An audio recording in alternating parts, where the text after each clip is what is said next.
Oggi voglio chiarire una volta per tutte la posizione del Movimento 5 Stelle sulla TAV, sul treno ad alta velocità, per far capire che noi non siamo contro le infrastrutture, ma noi siamo contro le ignobili mangiatoie della politica.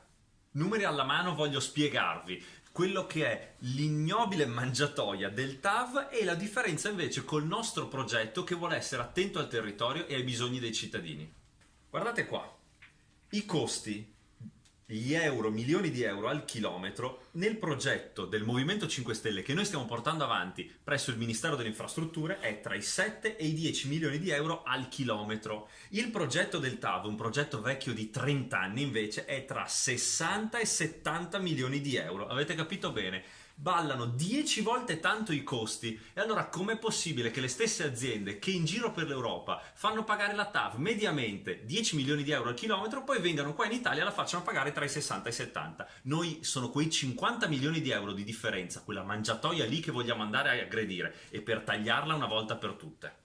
La differenza di tempo per andare da Verona a Venezia tra il nostro progetto e il progetto del TAV è di 5 minuti di differenza, cioè abbiamo 5 minuti di differenza con 10 volte meno costi.